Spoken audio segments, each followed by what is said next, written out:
السلام علیکم سر ابن الحسن صاحب کے دو سوالات ہیں.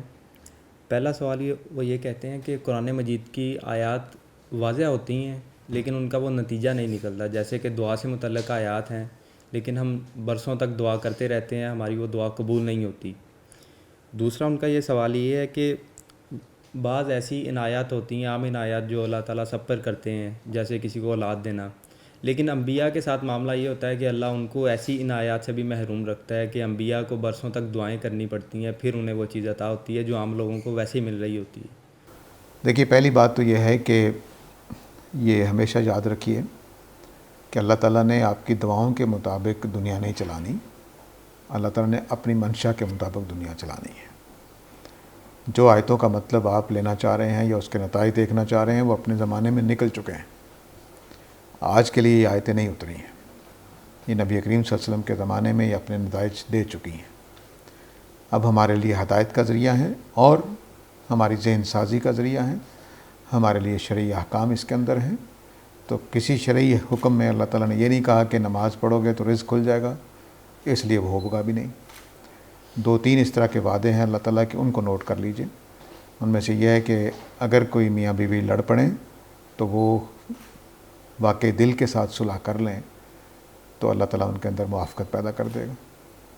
اسی طرح اللہ کا یہ وعدہ ہے کہ اگر کوئی غربت کی وجہ سے شادی نہیں کر سکتا تو ہو سکتا ہے کہ اللہ تعالیٰ ان کے حالات سیدھے کر دے، شادی کر لیں وہ تو. لیکن یہ ہو سکتا کی بات ہے، مشورہ ہے، نہ کہ لازمی وعدہ ہے. لیکن یہ وعدہ لازمی ہے کہ اللہ تعالیٰ ان کے اندر موافقت پیدا کر دے گا اگر خلوص نیت کے ساتھ صلح کریں گے.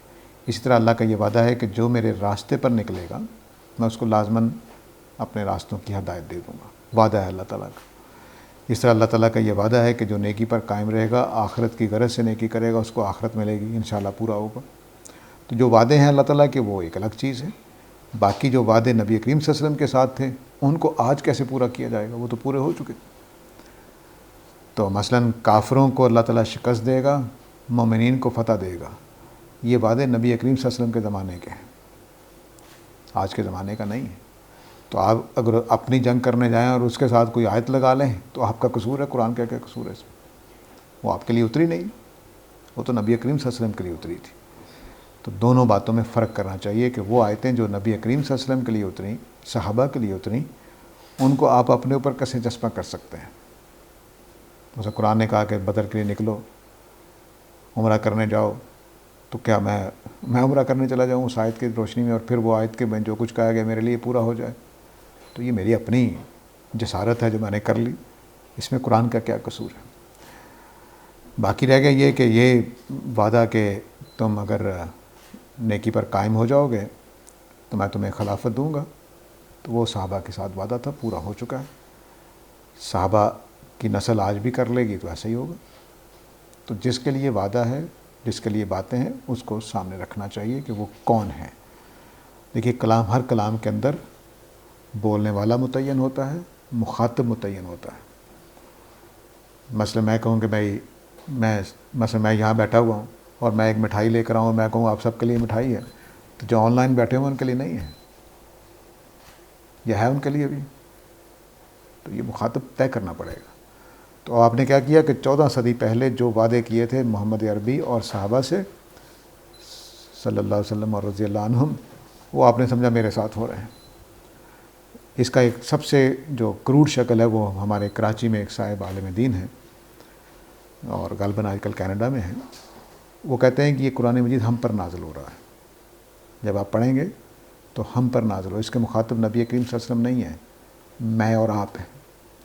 تو میں نے ان کے ایک شاگرد سے پوچھا کہ اچھا، جب کہا جاتا ہے کہ انا انزلنا علیک القرآن، تو یہ کیا میرے اوپر قرآن نازل ہو رہا ہے، اس کا مطلب میں ہوں؟ کہتے ہیں ہاں، جو پڑھ رہا ہے وہ ہے. تو قرآن مجید میرے اوپر نازل ہو رہا ہے، نعوذ باللہ من ذالک. یہ قرآن کو اس طرح سے جو لوگ لیتے ہیں وہ پھر گمراہی کا شکار ہی ہوتے ہیں. تو قرآن مجید کا ایک متعین مخاطب ہے، نبی کریم صلی اللہ علیہ وسلم ہیں، یہود ہیں، نصارہ ہیں اس زمانے کے. اس کے بعد تعلیمات ہمارے لیے جنرلائز ہو سکتی ہیں تو ہوں گی، نہیں ہو سکتی ہیں تو نہیں ہوں گی. یہ نہیں ہو سکتا. وہ قرآن ہی بتاتا ہے کہ جنرلائز ہو رہی ہیں کہ نہیں ہو رہی. مثلا سورہ احزاب میں جو پردے کے احکام ہیں وہ جنرلائز نہیں ہوتے، جب پہنچیں گے تو میں واضح کروں گا، اور جو سورہ نور کے احکام ہیں پردے کے وہ جنرلائز ہوتے ہیں۔ نماز کا حکم جنرلائز ہوتا ہے، لیکن وہ جو نبی صلی اللہ علیہ وسلم کے لیے صلاۃ خوف کا حکم ہے کہ جب جنگ ہو رہی ہو تو آپ امامت کرائیں گے، آپ ایک رکعت پڑھ کے بیٹھ جائیں گے، پیچھے سے نمازی جو ہیں وہ 2 رکعتیں پوری کر کے چلے جائیں گے، پھر دوسری ٹیم آ جائے گی، وہ آپ پھر کھڑے ہو جائیں گے، پھر آپ ان کو 1 رکعت پڑھائیں گے، تو آپ کی 2 رکعتیں پوری ہو گئیں، آپ سلام پھیر دیں گے، پیچھے والے بھی 2 رکعتیں پوری کر کے چلے جائیں گے۔ یہ میرے آپ کے لیے نہیں ہے۔ تو یہ متعین کرنا پڑے گا قرآن مجید میں کہ کون سی آیتیں میرے لیے ہیں اور کون سی آیتیں محمد عربی صلی اللہ علیہ وسلم کے ساتھ خاص تھیں۔ ہمارے ہاں ایک بزرگ ہوتے تھے، تو انہوں نے 4-5 شادیاں کر رکھی تھی، تو ہمارے جیسے ایک شرارتی طالب علم نے پوچھا، مرید نے کہنا چاہیے، طالب علم نہیں مرید، پوچھا کہ قرآن میں تو 4 شادیوں کی اجازت ہے، تو ان کا سورہ احزاب نہیں پڑھی؟ اگر کوئی عورت ہبہ کر دے تو اس میں کوئی حرج نہیں ہے، وہ آیتیں نبی صلی اللہ علیہ وسلم کے لیے ہیں، تو آپ اپنے لیے کر لیں۔ تو انہوں نے کہا جی کہ وہ تو نبی صلی اللہ علیہ وسلم کے لیے نہیں، ان کا لیڈروں کے لیے ہے، رہنماؤں کے لیے۔ تو یہ صورتحال جو ہے، یہ اسی طرح ایک اور ہمارے ہاں عالم پیدا ہوئے کہ نکاح اور ہوتا ہے، اور وہ بھی غلط آیتوں کا غلط معنی لینا ہے، غلط محل میں لے لینا ہے۔ ہاں، دوسرا سوال کیا تھا؟ سر دوسرا یہ تھا کہ جو چیزیں عام لوگوں کو آسانی سے اللہ عطا کرتا ہے وہ انبیاء کو اس طرح نہیں ہوتی۔ دیکھیے، یہ اللہ تعالیٰ نے جو دنیا میں آزمائش کا قانون بنایا ہوا ہے، اس میں دو رویں ساتھ ساتھ چلتی رہتی ہیں، ایک آزمائش اور ایک تربیت۔ میری آزمائش 1 روزہ رکھوا کر بھی ہو سکتی تھی، سال میں 1 روزہ رکھ لوں، امتحان ہو جائے گا، لیکن 30 روزے کیوں رکھوائے گئے ہیں؟ تو نہ صرف میری آزمائش ہو رہی ہے بلکہ میرے اندر لعلکم تتقون، تاکہ تقوی بھی پیدا ہو۔ تو ایسا ہی انبیاء کے ساتھ، ایسا ہی میرے آپ کے ساتھ، انبیاء کے ساتھ ذرا اعلیٰ شان کے ساتھ، ہمارے لیے عام قاعدے کے مطابق اللہ تعالیٰ آزمائش اور تربیت کو اکٹھا کر دیتے ہیں۔ مثلا نبی کریم صلی اللہ علیہ وسلم کو کہا گیا کہ آپ نے 6 نمازیں فرض ہیں آپ کے اوپر، آپ نے 2/3 رات، آدھی رات لازماً جاگنا ہے، 1/3 رات سے کم نہیں، 2/3 رات، آدھی رات اور 1/3 رات لازماً جاگنا ہے ساری زندگی۔ میں آپ یہ کر نہیں کر سکتے، آپ جاگیں، آخری دنوں تک آپ جاگتے رہیں، 2/3 رات، 1/3 رات، آدھی رات۔ تو اب وہ کیوں ہے؟ قرآن نے سورہ مزمل میں اس کی وجہ بتائی ہے کہ ہی اشد اقوم اقوام قیلا، ہی اشد وطن و اقوام قیلا، کہ یہ دل جمی کے لیے اور قول کی مضبوطی کے لیے ضروری ہے کہ آپ قرآن مجید اتنا پڑھیں کہ یہ آپ کی بصیرت کا حصہ بن جائے، تو آپ کی دل جمی کا ذریعہ بنے گا۔ تہجد کی نماز آپ کی دل جمی کا ذریعہ بنے گی اور آپ کے قول میں پختگی لے کر آئے گی، زیادہ سیدھا کر دے گی آپ کی باتوں کو۔ تو یہ فیضان ہوتا ہے۔ اس لیے انبیاء کو بعض ایسی آزمائشوں میں ڈالا جاتا ہے جو میرے اور آپ کے لیے نہیں ہوتی ہیں، بلکہ یوں کہنا چاہیے کہ انبیاء اور ان کے ساتھیوں دونوں کو۔ سورہ البقرہ میں ہم یہ پڑھ چکے ہیں کہ نَبْلُوَنَّكُمْ بِشَيْءٍ مِّنَ الْخَوْفِ وَالْجُوعِ وَنَقْصٍ مِّنَ الْأَمْوَالِ وَالْأَنفُسِ وَالثَّمَرَاتِ، یہ آزمائش صحابہ کے لیے خاص تھی، میرے آپ کے لیے نہیں ہے۔ یہ آزمائش بھی صحابہ کے لیے خاص تھی کہ سال میں 1-2 دفعہ ضرور آزمائے جائیں گے، یہ میرے آپ کے لیے نہیں ہے۔ تو وہ جو ٹیم تیار ہو رہی ہوتی ہے صحابہ کی، وہ پھر وہ شاندار طریقے سے تیار کی جاتی ہے، وہ معاملہ الگ ہے۔ تو انبیاء کے ساتھ اور ان کے قریبی ساتھیوں کے لیے، جن کو صحابہ کہا جا سکتا ہے، ان کے لیے سخت قانون ہوتا ہے، کیونکہ انہوں نے ایک رسول کا ساتھ دینا ہے۔ وہ شہداء ہوتے ہیں اللہ کی طرف سے، شہداء للہ علی الناس۔ یہ فریضہ انجام دینے کے لیے ان کو پھر بہت پرکھ کر، بھٹی میں ڈال کر، گویا قرآن کے الفاظ میں کہ اتنا ستایا جاتا ہے کہ وہ پھر پکار اٹھتے ہیں کہ اللہ کی مدد کب آئے گی۔ یہ آزمائش انہی کے لیے ہے۔ تو اس طرح سے یہ معاملہ جو ہے وہ خاص ہوتا ہے۔ تو رسولوں کو اس لیے بعض چیزوں میں سختی سے آزمایا جاتا ہے، سختی سے معاملات کیے جاتے ہیں، تاکہ ان کی پختگی، ان کا وقار، ان کی، حضرت ایوب کا دیکھیے کہ کس طرح سے معاملہ ہوا کہ وہ ایک ایسے مرض میں مبتلا کر دیے گئے۔ تو بس اسی اصول پر یہ میرے آپ کے ساتھ نہیں ہے. ہمارے لیے عمومی امتحان ہوتا ہے, وہ کسی کے ساتھ زیادہ ہوتا ہے, کسی کے ساتھ کم, وہ ایک الگ جگہ ہے. لیکن بہرحال اس طرح کی چیز انبیاء کے ساتھ جو ہوتی ہے وہ ہمارے ساتھ نہیں ہوتی, اور انبیاء کے ساتھیوں کے ساتھ بھی وہ خاص لوگ ہوتے ہیں. سر انہی کا ایک رپلائی ہے, وہ کہہ رہے ہیں کہ مضطرب کی دعا کا بھی اللہ تعالیٰ نے وعدہ کیا ہے کہ وہ قبول کی جائے گی. وہ قبول کی جاتی ہے. قبول کرنے کا مطلب سمجھ لیجئے, دنیا کی کوئی دعا رد نہیں ہوتی, کوئی بھی کرے رد نہیں ہوتی, ساری دعائیں قبول ہوتی ہیں. لیکن قبول ہونے میں ملنا کیا ہے آپ کو, اس کو قرآن مجید نے سورہ بنی اسرائیل میں واضح کر دیا ہے کہ جو دنیا مانگتے ہیں تو ان کو ہم جو ہم چاہتے ہیں وہ دیتے ہیں. ما نشاؤ لمن نشاؤ, جس کے لیے چاہتے ہیں اور جو چاہتے ہیں ہم دیتے ہیں. آپ کی دعا قبول نہیں ہوئی, اس کے بدلے میں کوئی اور چیز مل گئی ہوگی, اور اگر بالکل دنیا میں کوئی چیز نہیں ملی تو آخرت میں ملے گی. ٹھیک ہے. اور رہ گیا یہ بات کہ دعا جو ہے وہ قبول کیوں نہیں اللہ تعالیٰ وہی کرتے جو آپ نے مانگی ہے, تو اس کو سمجھ لیجئے کہ اللہ تعالیٰ نے دنیا میں جو کچھ دیا ہے وہ ایک خدا کا ایک اندازہ ہے. خدا کا اندازہ غلطی سے پاک ہے. خدا کا ایک اندازہ, میں لفظ اندازہ اس لیے بول رہا ہوں کہ وہ قرآن نے تقدیر کا لفظ بولا ہے, تو قدرہ کا, تو قدرنا فنعم القادرون قرآن کے الفاظ ہیں کہ ہم نے ایک اندازہ ٹھہرایا اور ہم بہترین اندازہ ٹھہرانے والے ہیں. تو اللہ نے اندازہ ٹھہرایا رکھا ہے کہ مثلا ساجد کو کیا کیا نعمتیں ملنی چاہیے, کیا کیا نعمتیں اس کے لیے ٹھیک نہیں ہیں, اس کے گھر والوں کے لیے ٹھیک نہیں ہیں, اس کے بہن بھائیوں کے لیے ٹھیک نہیں ہے, اس کے ماحول کے لیے ٹھیک نہیں ہے, اس کے ملک کے لیے ٹھیک نہیں ہے. تو اللہ تعالیٰ صرف آپ کو تھوڑے چلا رہے ہیں, پوری دنیا چلا رہے ہیں. تو اس لیے پھر اللہ کی اسکیم کے تحت جو آپ کو چیز ملنی ہوتی ہے وہ مل جاتی ہے, وہ دعا آپ کی قبول ہو جاتی ہے اس معنی میں جس معنی میں آپ نے مانگی ہوتی ہے. لیکن اللہ کی حکمت کے تحت کسی دوسری شکل کی صورت میں وہ پوری ہو گئی ہوتی ہے, آپ کسی چیز کا انتظار کر رہے ہوتے ہیں.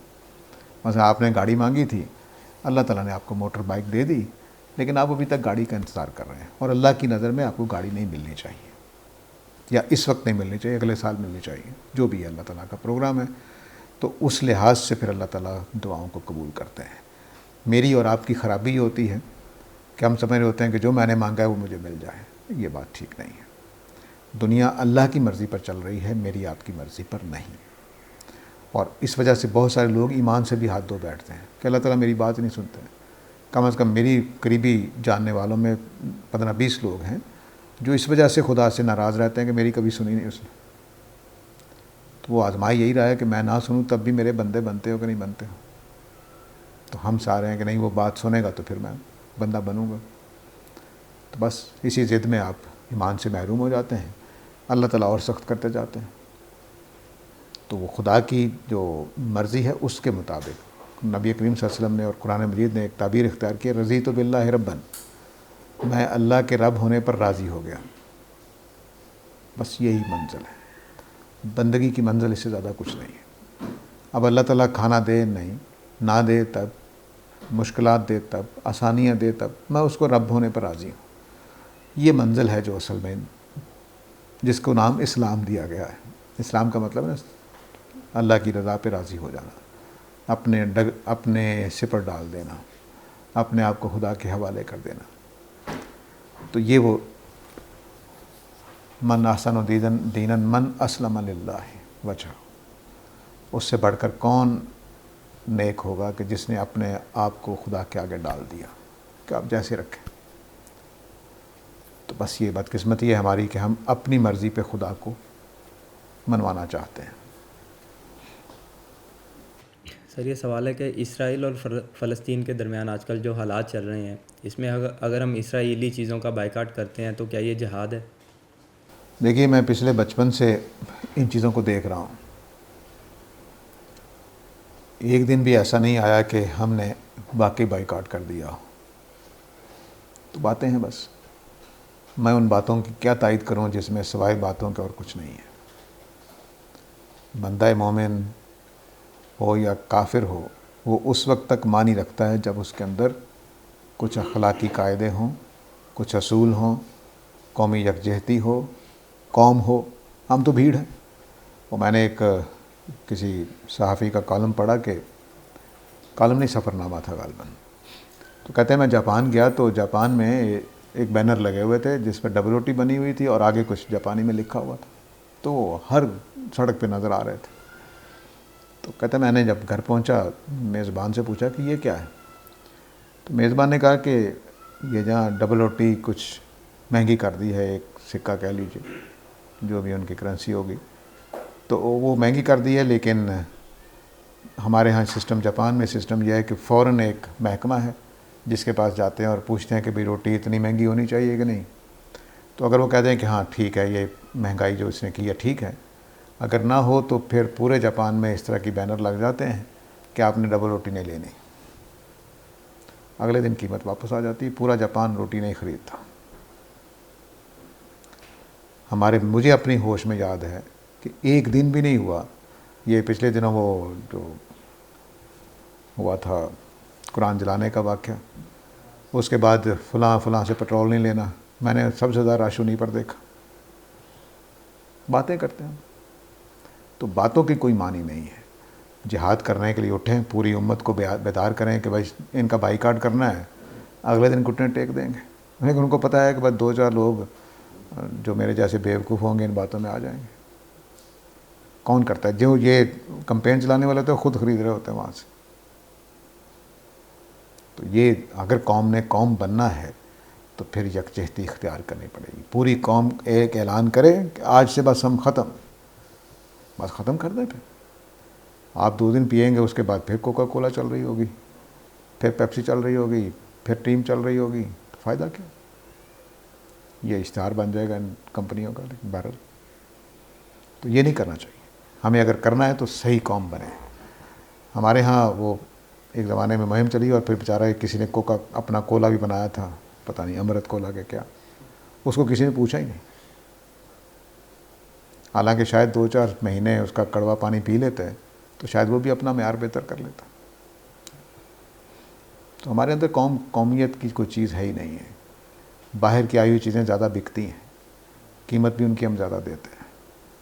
تو جب قوم بگاڑ کا شکار ہو گئی، اس سے کیا توقع کریں گے؟ تو جہاد ہو سکتا ہے لیکن ہوگا نہیں انشاءاللہ۔ سر انہی کا یہ دوسرا سوال ہے، وہ کہتے ہیں کہ ایک نظریہ یہ بھی ہے کہ فلسطین میں جو کچھ ہو رہا ہے یہ سب طے شدہ ہے، کیونکہ اگر ایسے حالات ہوں گے تبھی مسیح اسلام آئیں گے۔ دیکھیے جو کچھ ہو رہا ہے اس کا ہم ابھی کچھ نہیں کہہ سکتے، قبل از وقت ہوگا کہ کون سی طاقتیں ہیں جو اصل میں برسر پیکار ہیں، میدان میں حماس کیوں اترا ہے، ظلم تو پہلے بھی ہو رہے تھے، ابھی اتنا اسلحہ کہاں سے آیا ہے، کون پشت پہ ہے، ہمیں نہیں معلوم۔ تو اس لیے یہ جہاد ہے، فساد ہے، کیا ہے، اس کا فیصلہ بھی ذرا سوچ سمجھ کے کرنا چاہیے۔ لیکن بہرحال ہماری محبتیں مسلمانوں کے ساتھ ہیں، یہ ایک الگ بات ہے، لیکن ساتھ ہی قرآن مجید کا ایک اصول سامنے رکھنا چاہیے کہ ہماری محبتیں افراد کے ساتھ نہیں ہوتی، سچائی کے ساتھ ہوتی ہیں، حق کے ساتھ ہوتی ہیں۔ قرآن نے یہ کہا ہے کہ تعاونوا علی البر والتقوی ولا تعاونوا علی الاثم والعدوان، جو ظالم ہے اس کا ہم ساتھ نہیں دیں گے، خواہ وہ فلسطینی ہوں، خواہ وہ بنی اسرائیل ہوں، اور ہم حق کا ساتھ دیں گے جس کے پاس بھی ہو۔ تو اس لیے جو شعور ہے اس کو اسلامائز کر لینا چاہیے۔ ہمارے پاکستان میں جو مذہبی شعور ہے وہ اسلامائزڈ نہیں ہے، وہ ایموشنلائزڈ ہے، ہم ایموشن کے تحت چیزوں کو دیکھتے ہیں۔ تو قرآن مجید کو یہ پسند نہیں ہے کہ میں اپنے بھائی کا ساتھ دوں اگر وہ ظالم ہے، پسند نہیں ہے اللہ تعالیٰ، اس کو جاہلیت قرار دیا ہے۔ تو ہم اپنے تمام کاموں کو پرکھ کر دیکھیں کہ کیا ہم نے واقعی حق کا ساتھ دیا ہے، سچائی کا ساتھ دیا۔ قرآن کہتا ہے کہ تم عدل کرو گے، خواہ اپنے خلاف کرنا پڑے، اپنے والدین کے خلاف کرنا پڑے، اپنے رشتہ داروں کے خلاف کرنا پڑے، تو آگے بڑھا کر کہیے کہ اپنی قوم کے خلاف کرنا پڑے۔ تو ہمیں عدل کرنا ہے۔ تو جس دن ہم عدل کرنے والی قوم بن گئے، میں آپ کو یقین دلاتا ہوں کہ کسی اسلحے کی ضرورت نہیں پڑتی۔ پھر قوم کا رو بھی اتنا ہوتا ہے، جیسے اس وقت امریکہ کا ہے یا چائنا کا ہے، رو بھی اتنا ہوتا ہے۔ تو ہم نے جو اصل کرنے کا کام تھا وہ کبھی کیا ہی نہیں۔ قرآن جلانے والوں کے گھر جلانے چلے جاتے ہیں۔ تو قرآن کے ماننے والوں کا وقار اتنا ہونا چاہیے تھا، ان کی شخصیتیں اتنی شاندار ہونی چاہیے تھیں کہ قرآن مجید کی بھی عزت بڑھتی اور نبی کریم صلی اللہ علیہ وسلم کی بھی عزت بڑھتی۔ پھر کس کی ضرورت تھی کہ قرآن کو ہاتھ لگاتا، اور کس کی ضرورت تھی کہ نبی کریم صلی اللہ علیہ وسلم کی شان میں کوئی گستاخی کرتا؟ کسی کی ضرورت نہیں ہوتی۔ ہمارا کردار، ہماری بد تہذیبیاں، ہماری جذباتی پن، یہ لوگوں کو ضرورت دیتا ہے۔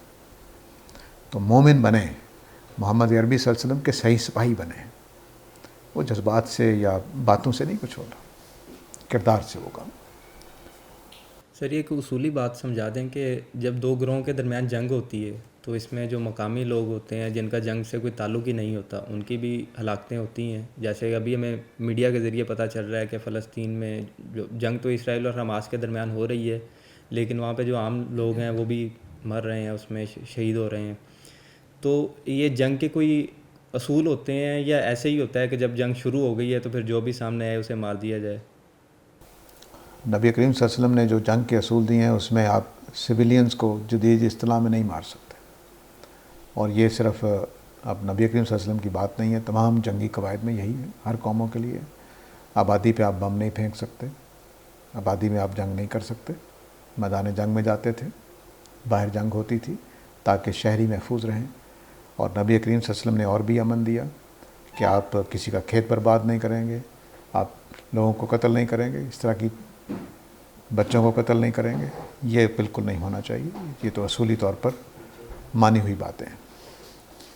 سر میں نے یہ جاننا چاہ رہی تھی میں کہ اللہ تعالیٰ نے بادشاہی کے لیے جو حضرت طالوت کے لیے کہا ہے وہ علم اور جسم میں کشادگی ہے، لیکن حضرت داؤد کے لیے حکمت اور علم میں کہا گیا ہے کشادگی، ان دونوں میں فرق واضح کر دیں۔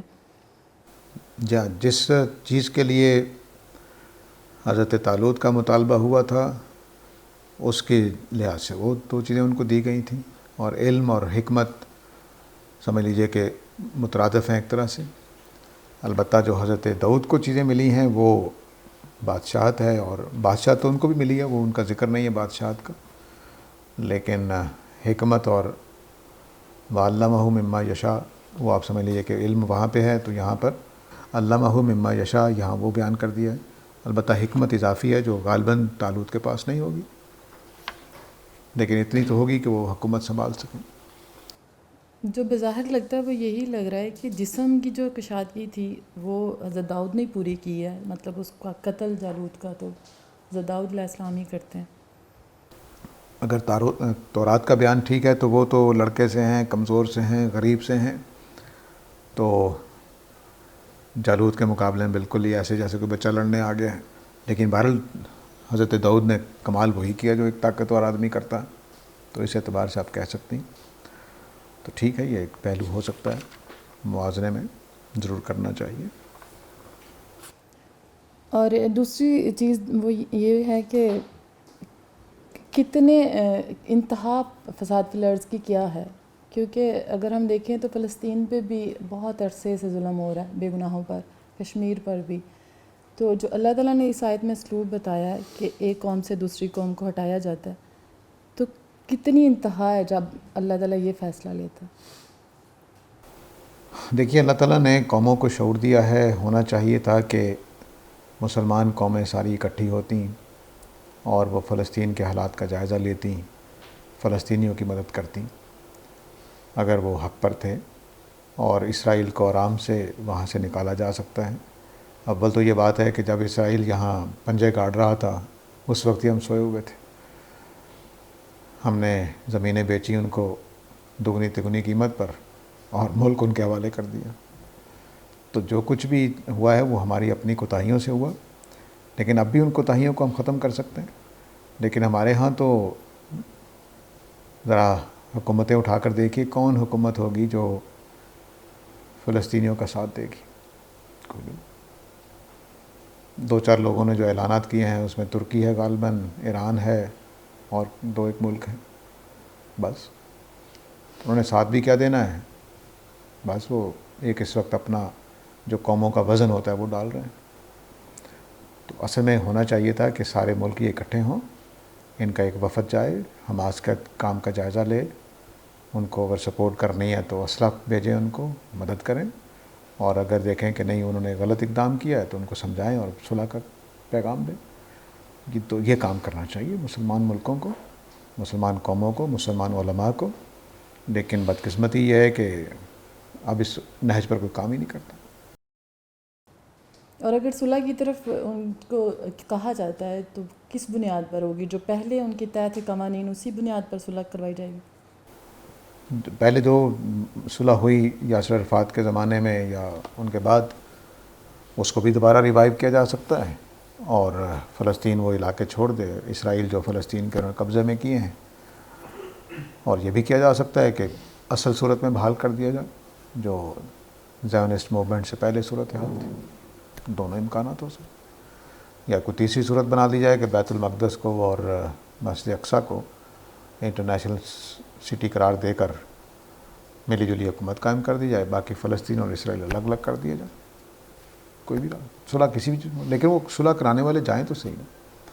وہ امریکہ بہادر آتا ہے ٹرمپ اور پتہ نہیں کیا کچھ کر کے چلا جاتا ہے، تو ہمارے اندر طاقت ہی نہیں ہے، ہم اکٹھے ہوتے ہی نہیں ہیں۔ اکٹھے ہو جائیں ذرا، پھر دیکھیے دنیا ہم کتنے ممالک ہیں، غالباً 144 ہیں، تو سارے اکٹھے ہو جائیں تو کیا بنے گا؟ ہوتے نہیں، ہمیں کوئی اکٹھا ہونے نہیں دیتا، کیونکہ ہم بک جاتے ہیں، لالچی ہیں، حریص ہیں۔ یہ آپ نے مطلب جو قومی نظریے یا رویے ہیں اس پہ آپ بات کر رہے ہیں، لیکن خدا کا میرا سوال خدا پر تھا کہ وہ کب وہ مجھے فیصلہ بتایا نہیں ہوگا؟ اللہ تعالیٰ نے، مجھے نہیں بتایا۔ صحیح۔ اور سر، خوبصورتی، طاقت پر اور ذہانت پر کیا اس کی آزمائشیں کس طرح ہوتی ہیں؟ اس کے کچھ پہلو اگر واضح کر دیں۔ جتنی بھی نعمتیں ہیں اور جتنی بھی نقمتیں ہیں، وہ ساری کی ساری آزمائش کے لیے ہیں، کہ اچھی چیزیں ملنے پر آدمی مغرور نہ ہو، دوسروں کے لیے مصیبت نہ بن جائے۔ مثلا بہت سارے لوگ ایسے ہوتے ہیں جو اپنے آپ کو اتنا اچھا سمجھتے ہیں کہ کوئی دوسرا اصلاح بھی کرنا چاہے تو وہ اس کو مصیبت بن جاتی ہے، اس کے لیے قبول ہی نہیں کرتے، تو اس میں امتحان میں ناکام ہو گیا۔ تو خوبصورتی ہو، طاقت ہو، جسمانی حسن ہو، روحانی حسن ہو، علمی آپ کے پاس علم ہو، آپ کے پاس کوئی ہنر ہو، یہ ساری کی ساری چیزیں، صلاحیتیں جو ہوتی ہیں، یہ سارے امتحان کے لیے ہیں کہ آدمی ان کو صحیح جگہ استعمال کرے اور اس کے اندر کوئی اخلاقی خرابی نہ آئے، کوئی اخلاقی خرابی نہ آئے۔ تو اگر انا پیدا ہو گئی ہے تب کام خراب ہو گیا ہے، دوسروں کو حقیر سمجھنا شروع کر دیا تب کام خراب ہو گیا ہے، اپنی غلطی ہی نہیں ماننی ہے تب کام خراب ہو گیا ہے، کوئی اصلاح کرنے والا اصلاح کرنا چاہتا ہے آپ اس کو دشمن سمجھ لیتے ہیں، کوئی آپ کو بڑا مائی باپ دادا ساس سسر کو سمجھانا چاہتے ہیں، آپ سمجھنے کو تیار ہی نہیں ہیں، تو اس کا مطلب ہے کہ کام خراب ہو گیا۔ تو پیسہ بھی اسی طرح سے، تو جتنی بھی نعمتیں ہیں وہ تکبر اور غرور پیدا کر سکتی ہیں، اور جتنی بھی محرومیاں ہیں وہ مایوسی پیدا کر سکتی ہیں، تو ان سے بچ کے رہنا چاہیے۔ مایوسی بھی کفر ہے اور تکبر بھی دوزخ میں جائے گا۔ قرآن میں آیا نا کہ وہ اونٹ تو سوئی کے ناکے سے گزر سکتا ہے لیکن متکبر جنت میں نہیں جا سکتا۔ تو تکبر ایک طرف ہے جو نعمتوں سے پیدا ہوتا ہے، اور مایوسی جو محرومیوں سے پیدا ہوتی ہے، ان دونوں کو چھوڑ دینا چاہیے، یہ دونوں ہی آپ کے لیے مہلک ہیں۔ البتہ یہ کہ اونچا نیچا آدمی ہوتا رہتا ہے، کبھی کوئی بیماری پیدا ہوگی تو اس کو اصلاح کرتے رہنا چاہیے، تو اپنا جائزہ لیتے رہنا چاہیے کہ آپ کے اندر تکبر تو نہیں ہے، آپ کے اندر کوئی دین کے اعتبار سے کوئی غلطی تو نہیں ہے، آپ کسی شریعت کی خلاف ورزی میں تو نہیں ہے، آپ کے عقیدے میں کوئی خرابی تو نہیں ہے، آپ کے خدا کے بارے میں توکل اعتماد موجود ہے کہ نہیں ہے، مایوسی تو نہیں آ گئی ہے، خدا سے باغی تو نہیں ہو گئے ہیں، یہ جائزہ لیتے رہنا چاہیے۔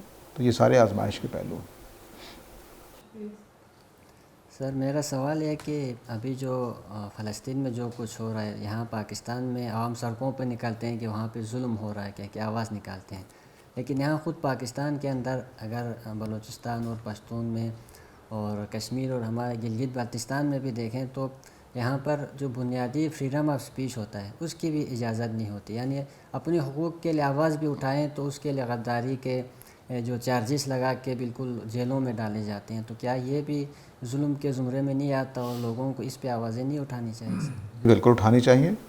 ظلم ہر جگہ کا ظلم ہے، خواہ اپنے ملک میں ہو رہا ہے یا کسی اور ملک میں ہو رہا ہو، تو ظلم ظلم ہے، آواز اٹھانی چاہیے، اس کی اصلاح کی کوشش کرنی چاہیے، تو اس میں کوئی شبہ نہیں، ہر جگہ پہ ایسے ہی ہوگا، اصول ایک ہی رہے گا۔ یہ انسانی فطرت کے اندر ہے کہ اخلاق اور مادہ دونوں ہر جگہ پہ یکساں عمل کرتے ہیں. تو مادہ بھی جہاں جہاں ہوگا، جہاں جہاں مثلا چینی ہے اس نے میٹھا کرنا ہی کرنا ہے. یہ تو نہیں ہو سکتا کہ چینی ہو اور وہ کڑوا کر دیں. آپ ڈالیں، مسلمان ڈالیں، کافر ڈالیں، مومن ڈالیں، چینی ڈالیں، جاپانی ڈالیں، چینی نے میٹھا ہی کرنا ہے. ایسے ہی اخلاقی اصول ہر جگہ، مسلمان کرے تب وہ غلط ہے، کافر کرے تب وہ غلط ہے، دشمن کرے تب وہ غلط ہے، سجن کرے تب غلط ہے. کہ آپ عدل نہیں کر رہے تو نہیں کر رہے، ظلم ہے. تو یہ دونوں کے اندر یونیفارمٹی پائی جاتی ہے، مادے کے اندر بھی اور اخلاقی اصولوں کے اندر بھی. ہاں، اخلاقی اصولوں کی جو اپلیکیشن ہوتی ہے بعض شکلیں وہ ہو سکتا ہے کہ علاقائی ہو جائیں، لیکن یہ کہ عدل کسی جگہ پر برا سمجھا جاتا ہے تو کوئی بات نہیں. فریڈم آف سپیچ ہو. البتہ یہ بات بھی سامنے رکھنی چاہیے کہ کچھ چیزیں ہمارے زمانے میں آ کر، مثلا فریڈم جو ہے اس نے کچھ مافیا کی شکل اختیار کر لی ہے. وہ ایک ایسا تصور بن گیا ہے کہ آپ اچھی باتیں بھی سکھا نہیں سکتے. آپ کون ہوتے ہیں؟ آزادی اتنی زیادہ دے دی گئی. یہ غلط بات ہوتی ہے. آزادی ایک دائرے میں ہوتی ہے. آپ بالکل کوئی قدغن نہیں ہے آپ کے اوپر، ایسی کوئی آزادی نہیں ہے. وہ علامہ اقبال نے بیان کیا نا کہ تیرے آزاد بندوں کی نہ یہ دنیا نہ وہ دنیا، یہاں مرنے کی پابندی وہاں جینے کی پابندی. یہ آزادی نہیں ہے. بس جہاں مرنا ہے مرنا ہے، جہاں جینا ہے جینا ہے. یہی پابندیوں کے ساتھ ہی زندگی ہے. تو اخلاقی پابندیاں ہیں، دین کی پابندیاں ہیں، سماجی چیزوں کی پابندیاں ہیں، بایولوجیکل پابندیاں ہیں. میرے جو طاقت مجھے اللہ نے دی ہے وہ جھارا پہلوان کو تو کئی گنا زیادہ دی تھی، اور اب میں سوچوں کہ مجھے جھارا پہلوان جیسی طاقت بھی ملنی چاہیے، ارسطو جیسا ذہن بھی ملنا چاہیے، سقراط جیسی استدلال بھی ملنا چاہیے، ابراہیم علیہ السلام جیسی حجت ملنی چاہیے. تو یہ تو نہیں ہو سکتا. تو پابندیاں ہیں، وہ بایولوجیکل بھی ہیں، فزیکل بھی ہیں، اور اخلاقی بھی ہیں، سماجی بھی ہیں. ہمارے زمانے میں آ کر وہ عورتوں کا بھی اسی طرح کا ایک آزادی کا تصور پیدا ہوا ہے. تو وہ بھی اخلاقی دائروں میں رہ کر کریں، بسم اللہ ضرور کریں. وہ اخلاقی دائروں سے شریعت کا بھی ایک دائرہ ہے. چلیے آپ شریعت کو نہیں مانتے تو نہ صحیح، لیکن کم از کم جو سماج کی چیزیں ہیں وہ تو ماننی پڑے گی نا، کہ ہمارے سماج میں یہ چیز پسند نہیں کی جاتی. اگر وہ بہت بری ہے، آزادی کے خلاف ہے، کوئی ظلم ہے، تو بالکل ایک الگ بات ہے. تو ظلم کہیں بھی پسندیدہ نہیں ہے، اپنے ملک میں ہو یا کہیں ہو، اس میں کوئی شبہ نہیں. سر وہ بائبل کے حوالے سے اس کی جو اتھینٹسٹی ہے وہ آج کے جو پادری ہیں وہ بھی کہتے ہیں، اور ڈاکٹر غلام جیلانی برا نے بھی اپنی کتاب میں لکھا ہے کہ جو تورات، زبور، انجیل ہے وہ اللہ کی کتاب ہے اور اللہ اپنی کتابوں میں تحریف ہونے نہیں دیتا. تو اس کی کیا حقیقت ہے سر؟ قرآن میں جو آج آپ نے بھی فرمایا، اس کے علاوہ کسی اور آیت میں کوئی کلیئر بات کی ہوئی ہے کہ ان کتابوں میں تحریف ہوئی ہے؟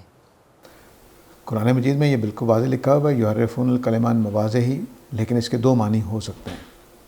ایک معنی یہ کہ الفاظ کو آگے پیچھے کر دیا گیا، تورات کے اندر ترتیب خراب کر دی گئی، اس میں کچھ باتیں ڈال دی گئی ہیں. اور ایک معنی یہ ہو سکتا ہے کہ سمجھنے میں ایسا کیا گیا. دونوں باتیں ہو سکتی ہیں. تو تحریف تو قرآن سے ثابت ہے، لیکن اب کس معنی کی، وہ یہ دو امکانات ہیں. لیکن اب قرآن کے مقابلے میں رکھ کر دیکھیں تو بہت ساری جگہوں پر تحریف ہو گئی ہے. البتہ استاد گرامی کی جو رائے ہے اس کے لحاظ سے اگر دیکھا جائے تو پھر بات میں کچھ بہتری آ جاتی ہے. وہ یہ کہتے ہیں کہ کتاب استثناء جو ہے وہ اصل میں تورات ہے، باقی آگے پیچھے کتابیں تورات نہیں ہیں. اور جو انجیل ہیں اس میں جو حضرت عیسیٰ کے اقوال ہیں ان کو الگ کر لینا چاہیے، کہ اللہ تعالیٰ کے نام سے جو انہوں نے بیان کیے ہیں، تو وہ خالص انجیل ہو جائے گی، اور کتاب استثناء جو ہے وہ خالص تورات ہو جائے گی. تو تورات جو اس کتاب استثناء ہے اس میں واقعی کوئی تحریف محسوس نہیں ہوتی، وہ ابھی بھی خالص موجود ہے. اور انجیلوں میں جو اللہ تعالیٰ کے نام سے حضرت عیسیٰ نے جملے بولے ہیں ان کو الگ کر لیا جائے تو امید ہے کہ ان میں بھی یہی صورت حال ہوگی. یہ رامدی صاحب کی رائے ہے. وہ پھر غلام جیلانی برق صاحب کے مطابق ہو جاتی ہے. سر محمد حسن صاحب کا سوال ہے کہ اگر رسول کے جو اول مخاطبین ہیں ان کے سامنے رسول کا وہ رسالت واضح ہی نہ ہو تو پھر ان کے خلاف کارروائی کیوں کی جاتی ہے؟ یعنی رسول کی رسالت ابھی واضح ہی نہ ہوئی ہے ان کے اوپر، تو پھر ان کے خلاف کیوں کارروائی کی جائے گی؟ یعنی ان کے خلاف جنگ وغیرہ کیوں کی جائے گی؟ نبی کریم صلی اللہ علیہ وسلم کی اگر زندگی کو دیکھیں تو نبی کریم صلی اللہ علیہ وسلم نے جو جہاد کی اجازت دی گئی ہے وہ اتمام حجت کے بعد دی گئی ہے، اس سے پہلے نہیں دی گئی. سر جن قوموں کو خط لکھے تھے کیا صرف خط بھیجنے سے اتمام حجت ہو جاتا ہے؟ جبکہ اپنی قوم کو تو انہوں نے 23 سال تک خود دعوت دی ہے، تو دوسری طرف صرف ایک خط لکھ دینے سے وہ 23 سال کا جو عرصہ ہے وہ پورا ہو جائے گا؟ دیکھیے یہ سوال ایک غلط فہمی سے پھوٹا ہے کہ ان کو خط لکھنے سے پہلے کوئی پتہ ہی نہیں تھا۔ اس وقت میں مثال کے طور پر امریکہ کا جو نظام ہے اس کے لیے خط لکھا جائے تو کافی نہیں ہے کہ امریکہ آپ کو خط لکھے کہ میری والی جمہوریت قائم کرو، یہ خط کافی ہے۔ ایسا ہی نبی کریم صلی اللہ علیہ وسلم کے آنے کے بعد 23 سال کے عرصے میں ارد گرد کی حکومتیں اچھی طرح واقف ہو چکی تھیں کہ محمد عربی جو رسول جس نے آنا تھا وہ آ چکے ہیں۔ سلمان فارسی ایران سے وہاں چلے جاتے ہیں پیدل چلتے چلتے، تو یہ خبر پہنچ چکی تھی، سب کو معلوم تھا۔ البتہ یہ کہ ماننے کو کوئی تیار ہے کہ نہیں وہ ایک الگ بات ہے۔ تو اتمام حجت جو جس درجے کے خط لکھ کر جس توجہ کو مانگا گیا ہے وہ اتمام حجت 23 سال کے عرصے میں ان پر بھی ہوئی ہے۔ وہ خط لکھنے سے کچھ نہیں ہوا، خط لکھنے سے صرف مطالبہ کیا گیا، اسلم تسلم، مان لو تو بچ جاؤ گے ورنہ حکومت ختم کر دی جائے گی۔ اور دوسری بات یہ سمجھیے، ایک تو بات میں نے کر دی کہ یہ خط لکھنے سے اتمام حجت نہیں ہوا، 23 سال کا عمل جو مکہ اور مدینہ میں ہوا ہے اس سے اتمام حجت ہوا، جو کچھ ہوا ہے 23 سال کے عرصے میں۔ دوسری بات یہ کہ اتمام حجت کے درجے ہیں۔ ایک درجہ وہ ہے کہ جس میں ہر فرد کو قتل کیا جائے گا، یہ قریش پر اتمام حجت کا درجہ ہے۔ دوسرا درجہ وہ ہے کہ جس میں صرف ماتحت کیا جائے گا، یہ اہل کتاب جو مدینہ میں رہتے تھے ان کے خلاف اتمام حجت کا درجہ یہ تھا، ان کے ہر فرد کو نہیں قتل کیا جائے گا۔ تیسرا درجہ وہ ہے کہ جس میں صرف حکومت ختم کی جائے گی۔ یہ جن کو خط لکھے گئے ہیں ان قوموں کے لیے اتمام حجت اس درجے کا ہوا تھا، اس درجے کا نہیں ہوا تھا جس درجے کا قریش کا ہوا تھا۔ اگر قریش کے درجے کا اتمام حجت خط لکھے جانے والی قوموں کا ہو جاتا تو ایک ایک فرد کو مارا جاتا، یہ نہیں ہوا۔ تو اتمام حجت کے بھی درجے ہیں، تو خط لکھنے والے ملکوں کے لیے جو اتمام حجت ہے وہ تیسرے درجے کا ہے، اس میں صرف حکمران کو ختم کیا جائے گا، عوام کو آزاد چھوڑ دیا جائے گا۔ اور ایسا ہی کیا صحابہ نے، وہ اعلان نہیں کیا گیا کہ جہاں پاؤ مار ڈالو، نہیں، یہ صرف قریش کے ساتھ تھا۔ تو سورہ توبہ پہ جب ہم پہنچیں گے تو میں وہاں پہ واضح کروں گا کہ اہل کتاب جو مدینہ میں رہتے تھے، نبی کریم صلی اللہ علیہ وسلم کے زمانے میں 11 سال انہوں نے گزارے ہیں، ان 11 سالوں میں بھی ان کے اوپر وہ اتمام حجت نہیں ہوا جو قریش پر ہو گیا تھا۔ اس لیے ان کے لیے کہا گیا ہے کہ ان سے قاتلوہم، ان سے لڑو۔ ان کے لیے کیا حکم؟ وقتلوہم حیث ثقفتم، قریش کو جہاں پاؤ مار ڈالو۔ اور ان کو کہا ہے کہ وقاتلوہم، صرف جنگ کرو گے اور ان سے جزیہ لو گے اور ماتحتی ان کو قبول کرنی پڑے گی۔ تو اتمام حجت یہیں پر 2 درجے کا ہے، اور تیسرا درجہ وہ ہے جو خطوط والی قوموں کا۔ سر رسول اللہ کی وفات کے بعد صحابہ نے جو فتوحات جاری رکھی ہیں جو کہ حضرت معاویہ کے دور تک چلتی رہی ہیں، تو کیا یہ بھی اتمام حجت کے اندر ہی آئیں گی؟ کیونکہ وہ عرصہ تو کافی دیر، یعنی حضرت معاویہ کا جو دور ہے وہ تو تقریباً 30-40 سال بعد آتا ہے رسول اللہ کی وفات کے، تو اتنی دیر میں تو جن قوموں کو خط لکھے تھے ان کے بزرگ وفات پا چکے ہوں گے، ان کی یعنی اگلے بچے ہوں گے، تو ان پہ تو اتمام حجت نہیں ہوا۔ پھر صحابہ نے جو ان کے خلاف اقدامات کیے ہیں، جو فتوحات کی ہیں، وہ کیسے آپ ان کو دیکھتے ہیں؟ دیکھیے اب چوتھی قسم کا اتمام حجت ہے، حضرت معاویہ تک کوئی فرق نہیں پڑتا، کیونکہ حضرت معاویہ کے زمانے میں صحابہ کی ایک بڑی تعداد موجود ہیں، قریش کے وہی لوگ موجود ہیں جو نبی کریم صلی اللہ علیہ وسلم کے زمانے کے تھے، اور ہو سکتا ہے کہ ان قوموں میں جن کے درمیان میں نبی کریم صلی اللہ علیہ وسلم مبعوث ہوئے، جن کو خط لکھے گئے، ان کے ہاں بھی بہت سارے لوگ اس زمانے کے موجود ہوں، کیونکہ 40 سال میں سارے لوگ فوت نہیں ہوتے، تو اس لیے وہ صورتحال تو نہیں ہے۔ لیکن جو صحابہ کی حکومت ہے وہ میرے خیال میں حضرت معاویہ تک، حضرت ابوبکر صدیق سے لے کر حضرت معاویہ تک یہ خلافت راشدہ ہی ہے، اور اس خلافت راشدہ میں وہ اتمام حجت مکمل ہونا ہے جو خطوط والی قوموں کے ساتھ ہے۔ البتہ حضرت عمر ہی کے زمانے میں یہ کام مکمل ہو چکا ہے غالباً، لیکن کچھ علاقے ایسے ہیں جو مفتوحہ علاقوں کو چھڑانے کے لیے تنگ کرتے رہتے ہیں، یعنی جن علاقوں میں خطوط والا اتمام حجت ہوا ہے ان علاقوں کو آزاد کروانے کے لیے وہ قومیں حملے کرتی تھیں، تو حضرت عمر سے اجازت لی گئی، انہوں نے پہلے روک دیا کہ نہیں یہ ہمارا علاقہ نہیں ہے، ہم اس میں نہیں جائیں گے۔ لیکن جب اصرار کیا گیا کہ نہیں وہ ہمیں جینے ہی نہیں دے رہے، ان کو ان علاقوں کو بھی فتح کرنا ضروری ہے، تو پھر آپ نے اجازت دی۔ تو غالباً بعد میں کچھ ایسے علاقے یقیناً رہے ہوں گے جو دفاعی نقطہ نگاہ سے پھر حضرت عمر کی اجازت کے بعد پھر لوگوں نے اس کو توسعاً اختیار کر لیا ہوگا۔ اس کے بعد پھر حضرت معاویہ کے بعد کے ذمہ دار صحابہ نہیں ہیں۔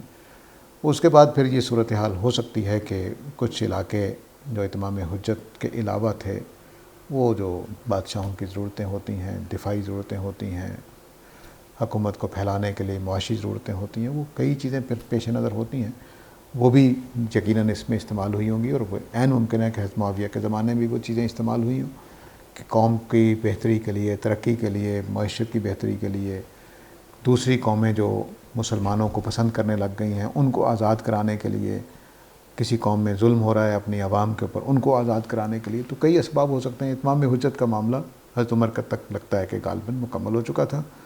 باقی معاملات یہی ہیں جو میں نے آج بھی آیت پڑھی ہیں کہ فساد اگر کسی علاقے میں ہے تو جہاد کیا جائے گا، اس اصول پر بھی جہاد ہوا ہوگا، معاشی اصول پر بھی ہوا ہوگا، دفاعی اصول پر بھی ہوا ہوگا۔ ایک تو میرا سوال یہ تھا کہ یہ جو ابھی بات ہو رہی تھی اتمام حجت، اس کے بعد جو ایک وارننگ کے ساتھ ایک مہلت دی گئی، اس میں جو مشرکین مسلمان ہوئے تھے، تو کیا یہ زبردستی کے زمرے میں نہیں آئے گا کہ وہ خوف کی وجہ سے مسلمان ہوئے؟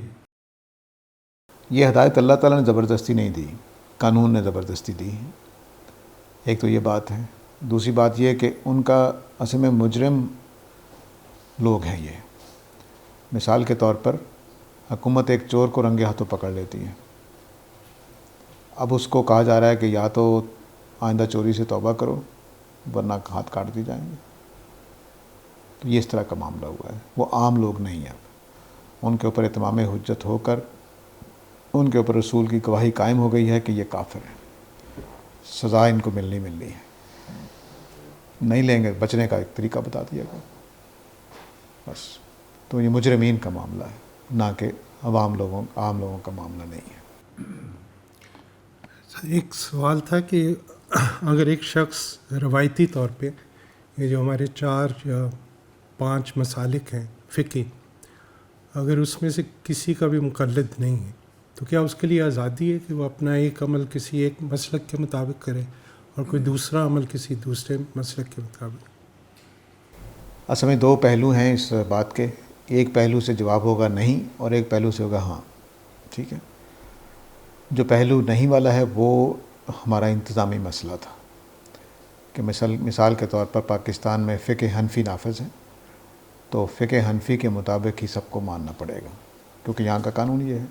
جیسے اس وقت پاکستان میں طلاق نکاح کا ایک قانون نافذ ہے تو وہی ماننا پڑے گا سب کو، ہمارے حکومت کے کاغذات کے لحاظ سے۔ دوسرے پہلو سے دیکھیں، اگر انتظامی پہلو سے نکل جائیں تو امام شافعی ہوں، امام ابو حنیفہ ہوں، امام مالک ہوں، سارے نیک لوگ تھے، دین ہی کی بات کرتے تھے، تو اس لیے آپ آزاد ہیں کہ چاہیں تو امام مالک کی کوئی بات مان لیں کسی مسئلے میں، امام شافعی کی بات مان لیں، لیکن اس شرط کے ساتھ کہ وہ نفس کی خواہش سے نہ پھوٹا ہو، بلکہ وہ آپ مطمئن ہوں کہ ہاں یہ بات زیادہ قرآن و سنت کے مطابق لگ رہی ہے، تو ٹھیک ہے، کوئی گناہ کی بات۔ اسی سے ایک جڑا ہوا سوال ہے کہ اگر مورث جو ترکہ چھوڑ کے جاتا ہے وہ کسی ایک مسلک کو ماننے والا ہے اور جو وارثین ہیں وہ کسی دوسرے مسلک کے ماننے والے ہیں، تو وراثت کی تقسیم کیسے ہوگی؟ تمام وارث اکٹھے ہو کر فیصلہ کریں گے کہ ہم کس بنیاد پہ فیصلہ کریں۔ اب یہ وارثوں کے ہاتھ میں چلی گئی ہے، تو وارث اگر ایک ہی ہے تو ایک، وارث زیادہ ہے تو بیٹھ کر فیصلہ کریں کہ فقہ اس کے فقہ کے مطابق کرنی ہے یا اپنی فقہ کے مطابق کرنی ہے۔